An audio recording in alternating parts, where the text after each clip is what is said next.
करोड़ों दर्शकों का मिल रहा साथ। एमपी की बात एमपी न्यूज के साथ। कहा जाता है कि कलयुग में कृष्ण सेठों के सेठ यानी कि सांवरिया सेठ भी कहलाते हैं और राजस्थान के मंडफिया में सांवरिया सेठ जी का पावन और पवित्र मंदिर वो अनुपम स्थली है जहां पर लाखों की तादाद में युवा पहुंचते हैं और अपने सपने भगवान श्री कृष्ण यानी कि सांवरिया सेठ जी से साझा करते हैं और सांवरिया सेठ उन्हें पूरा आशीर्वाद भी देते हैं और वहीं कई व्यापारी यानी कि जो धन्ना सेठ हैं वो भगवान को ही अपना बिजनेस पार्टनर भी बना लेते हैं। शायद यही वजह है कि उनका लाभांश दिनों दिन बढ़ता जाता है और जब सेठ की कृपा बरसती है तो कलयुग में भी ऐसा लगता है कि चारों तरफ सांवरिया सेठ की महिमा ही नजर आती है। आज आपको सांवरिया सेठ मंदिर की पूरी कहानी बताएंगे और कैसी है भगवान श्री कृष्ण की लीलाएं, क्या है सांवरिया सेठ की महिमा, सब कुछ उसका गुणगान सुनाएंगे।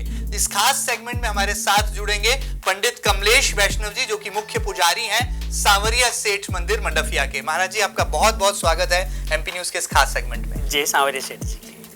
आप महाराज जी की मुस्कान देखकर अंदाजा लगा सकते हैं कि जब वो खुद भगवान सांवरिया सेठ के सानिध्य में उनकी शरण में रहते हैं तो किस तरह से मुस्कान ही उनकी पहचान भी बन जाती है। और आज के इस दौर में जब धर्म के नाम पर आडंबर की बातें होती हैं, ऐसे में सच्ची भक्ति की अभिव्यक्ति यदि कहीं नजर आती है तो उसका एक बड़ा अनुपम केंद्र और बड़ा आकर्षण का स्थान है, वो है मंडफिया का सांवरिया सेठ मंदिर। सबसे पहले शुरुआत करते हैं मंदिर के पौराणिक महत्व की। क्या इतिहास रहा है कि आज करोड़ों की तादाद में, लाखों की तादाद में जो लोग हैं वहां पर दर्शन के लिए पहुंचते हैं। महाराज जी हमने तो बहुत सारी बातें यूं तो आपके श्रीमुख से सुनी है, लेकिन मैं चाहता हूं कि एमपी न्यूज के दर्शकों के लिए भी आप जो है पूरी कहानी को एक बार बताएं और किस तरह का एक पौराणिक महत्व है, एक आस्था है, एक मान्यता है भगवान सांवरिया सेठ जी को लेकर, मंदिर को लेकर। ठाकुर जी की प्रतिमा आज 1840 की बात है। 1840 में भोलीराम जी गुजर थे। वो ग्वाले थे जी, जो मतलब गांव की गायें चराने जाते थे। तो वो वहाँ गायें चराने गए तो उनको एक सपना आया। और उनका प्रभु में बहुत ही आस्था थी, ठाकुर जी के प्रति बहुत आस्था थी। तो प्रभु ने उनको सपना दिया कि भैया तू मुझे रोज सिमरन करता है, आज तू जहाँ है वहाँ मैं तेरे नीचे हूँ, मुझे निकालो। तो ये सपने की बात सुनी। उस समय दरबार के समय चित्तौड़ से उदयपुर सड़क का निर्माण हो रहा था जी। तो वहाँ जो कार्य मतलब सड़क बनाने वाले थे जी। उनको बुलाया और करीब 10 से 15 फीट गड्ढा खोदा गया। तो वहाँ से ठाकुर जी महाराज जी की 4 प्रतिमा निकली थी जी। एक तो वो उसे में खंडित हो गई थी तो एक को वहीं रखा और 3 प्रतिमा को बाहर निकाला। तो ये बात आसपास के गाँव में फैली जी। तो 3 गाँव की सीमाएं एक ही जगह लगती थी। तो वो 3 ही गांव वाले आए तो वो बताया उन्होंने कि भाई एक प्रतिमा हम लेंगे, एक प्रतिमा जहाँ से निकली है जन्मभूमि प्रभु की, एक प्रतिमा वहाँ स्थापित की है और एक प्रतिमा भोलीराम जी सांवरिया जी लेके आए थे। अच्छा। और सांवरिया जी लेके आए तो अपने घर में सबसे पवित्र जगह होती है पानी की परेंडी, प्रभु को वहाँ विराजमान किया है उन्होंने। आज भी प्रभु वहीं विराजमान है और भारत के कोने कोने से श्रद्धालु पधारते हैं और उनकी जो भी इच्छाएं होती है, जो भी उनकी मनोकामना होती है, ठाकुर जी महाराज उनके दरबार में पूरी होती है और अगली बार वो बड़े उत्साह से और बड़े जोश से दोबारा पधारते हैं। बिल्कुल ठीक बात है। चलिए यही मुझे लगता है कि कृष्ण महिमा का वो वर्णन है, या कहा जाए उसकी एक छोटी सी झलक है कि भगवान श्री कृष्ण कैसे साक्षात स्वरूप में सांवरिया सेठ के रूप में जो है भक्तों को दर्शन देते हैं जी। भगवान महाराज जी आपको तो बड़ा ये पवित्र सौभाग्य ईश्वर ने दिया कि आप भगवान की शरण में ही हैं और सांवरिया सेठ जी के पूजन अर्चन की पूरी व्यवस्था को देखते हैं। थोड़ा सा ये बताइए कि जो श्रद्धालु मंदिर आते हैं कैसे भगवान का पूजन होता है, श्रृंगार होता है। और एक हमने देखा है कि भगवान सांवरिया सेठ की जो मनमोहक छवि है वो बड़ी ही निराली है, मतलब हर किसी को अपनी तरफ खींच लेते हैं भगवान सांवरिया सेठ। तो कैसे ये श्रृंगार होता है, पूजन की क्या विधि है और कैसे जो है जो श्रद्धालु वहाँ पहुँचते हैं वो किन बातों का भी ध्यान रखें दर्शन के दौरान? प्रभु पहले तो मैं ये बताना चाहता हूँ कि मेरे एक जन्म का कोई अच्छा कर्म नहीं है तो प्रभु ने सेवा का अवसर दिया है। ये कई जन्मों के अच्छे कर्म है तो ठाकुर जी ने मुझे सेवा प्रदान की है। दूसरा 5:30 बजे मंदिर खुल जाता है, 5:30 बजे मंगला आरती होती है भगवान की, 6:15 से 8:15 बजे का श्रृंगार का समय रहता है ठाकुर जी महाराज जी का, 8:15 बजे दर्शन का पर्दा खुलता है, 10 से 11:15 राजभोग आरती रहती है और दिन में 12 बजे दर्शन बंद होते हैं प्रभु के। तो 2:30 बजे उत्थापन होता है, 2:30 से रात को 11 बजे तक दर्शन खुले रहेंगे और शाम को संध्या आरती का समय होता है 8 से 9:15। अच्छा अच्छा अच्छा। तो श्रृंगार कैसे किया जाता है? मैंने देखा है कि भगवान की जो एक निर्मल छवि है वो हमारी आंखों को ऐसा कर देती है, इसे मंत्रमुग्ध कर दिया, और भगवान साक्षात नजर आते हैं सांवरिया सेठ मंदिर में। तो कैसे ये श्रृंगार की विधि आप लोग तय करते हैं?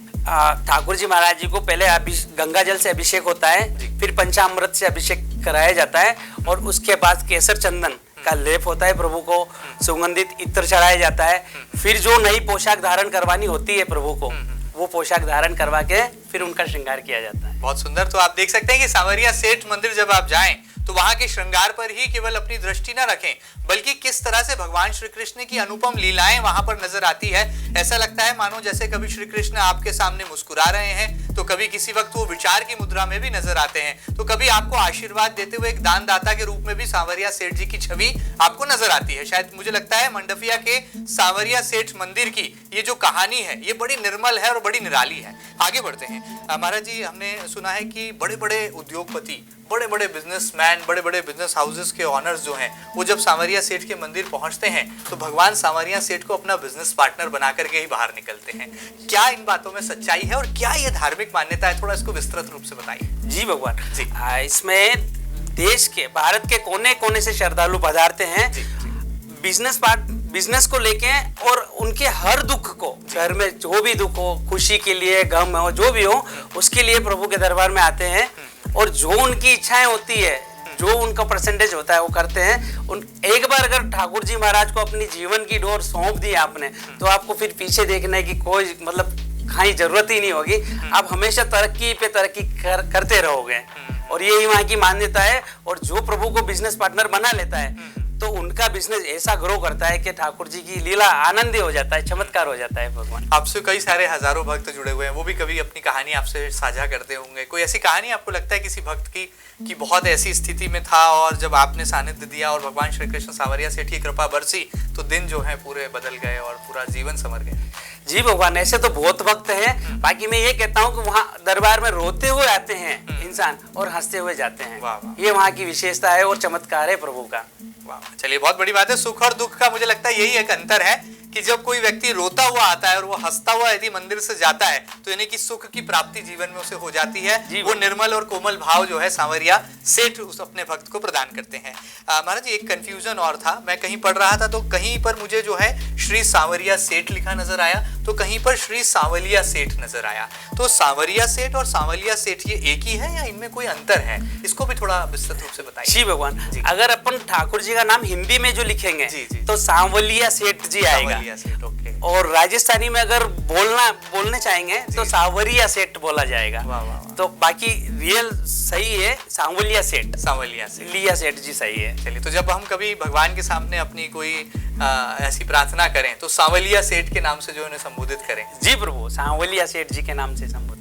तो चलिए, पंडित कमलेश वैष्णव जी हैं जो कि हमें बहुत बारीकी से बता रहे हैं कि किस तरह से सांवलिया सेठ मंदिर जो है उसकी महिमा बड़ी निराली है। और कहा जाता है कि आधुनिक युग के बदलते परिवेश में यदि आपने भगवान श्री कृष्ण के मूल मंत्रों को, उनके मैनेजमेंट के गुरु मंत्रों को अपने जीवन में आत्मसात कर लिया तो कामयाबी और सफलता आपसे जरा भी दूर नहीं रहेगी।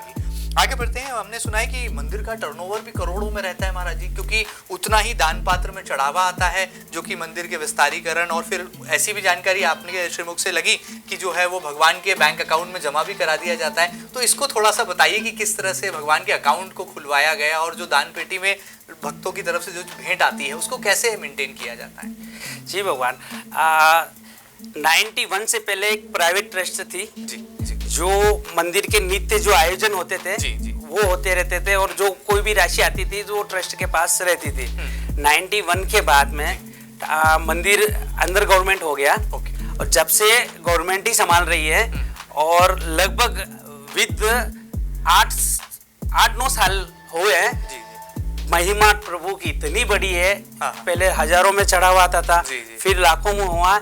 अब प्रभु की कृपा से लगभग 15 से 19 करोड़ रुपए प्रति माह अमावस्या की जो 14 होती है, कृष्ण पक्ष की 14, उसको भंडारा खोला जाता है। पहला बचका प्रभु के श्री चरणों में रखते हैं, क्योंकि माता लक्ष्मी प्रभु के श्री चरणों में विराजमान रहती है, इसलिए ये मान्यता है कि पहला बचका होता है जो भगवान के चरणों में रखे। फिर बाकी का मंदिर में एक चौक बना हुआ है, वहां पे राशि इकट्ठी की जाती है, वहां से छट के और काउंटिंग होती है और करीब 15 करोड़ से 19 करोड़ के बीच में हर प्रतिमा प्रभु की दान पात्र से निकलती है राशि। और फिर ये बाद में भगवान के बैंक अकाउंट में जमा करा दी जाती है। जी भगवान, जो कोई सी विकास कार्य में लगनी है वो लग जाएगी और जो शेष राशि बचेगी वो सारी प्रभु के खाते में जमा होगी। चलिए, बड़ी बात है। आप अपने टेलीविजन स्क्रीन पर देख पा रहे हो कि मंदिर कितना विस्तारित रूप ले चुका है। दिनों दिन ये मंदिर बढ़ता जा रहा है, इसका दायरा, और आने वाले श्रद्धालुओं और भक्तों की संख्या में भी लगातार बढ़ोतरी हो रही है। शायद यही वजह है कि मंदिर से जुड़े ट्रस्ट ने जो है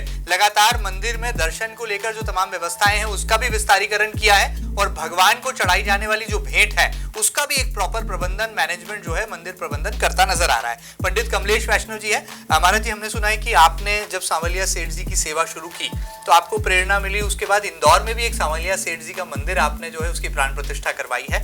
किस तरह से यहाँ पर भी वैसा ही धार्मिक महत्व आपको नजर आता है और कैसे सांवलिया सेठ जी की अनुपम प्रतिकृति इंदौर में भी विराजमान हो गई है, थोड़ा उसके बारे में। जी भगवान, ये भी 29 तारीख को प्रथम वर्षगांठ थी मंदिर की स्थापना की ठाकुर जी की, और केट सर्कल पे सांवरिया गार्डन है, वहाँ प्रभु का मंदिर बनाया गया है और जो नियम वहाँ सेठ जी के हैं वही आरती यहाँ है, जो वहाँ नित्य भोग लगते हैं वो सब यहाँ भोग लग रहे हैं। जैसा श्रृंगार वहाँ मंदिर होता है वो का वो श्रृंगार यहाँ हो रहा है, जैसे भी नियम और यहाँ ओके वही चल रहा है। मतलब जो लोग वहाँ राजस्थान तक नहीं पहुँच सकते मंडफिया तक, वो यहाँ जाकर के भी जो है प्रभु के दर्शन पा सकते हैं। जी बिल्कुल, लाभ ले सकते हैं और प्रभु का नाम ही बहुत काफी है।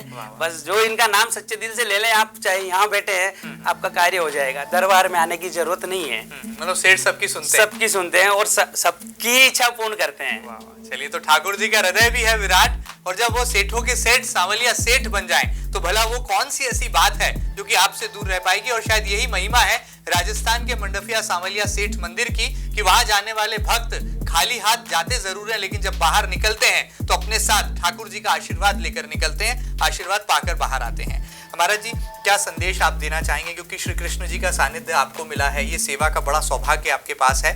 आपके साथ भी कोई ऐसा अनुभव हुआ जब आपको लगा कि सांवलिया सेठ जी की कृपा बरस रही है और सांवलिया सेठ जी बिन कुछ मांगे ही जो है अपने पुजारी जी को बहुत कुछ दे रहे हैं?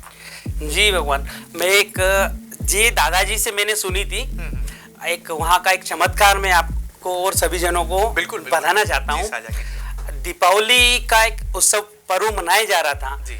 और वहाँ ये मान्यता है थी दीपावली पे अन्नकूट का आयोजन करते हैं जी। तो बाकी सारी सामग्री थी, अच्छे से भोग लग रहा था, भंडारा चल रहा था, मगर क्या पता प्रभु की लीला थी या फिर क्या ये भगवान ही जाने, अचानक कई श्रद्धालु आ चुके थे और वो बनाने के लिए सामग्री तो पर्याप्त थी मगर घी नहीं था।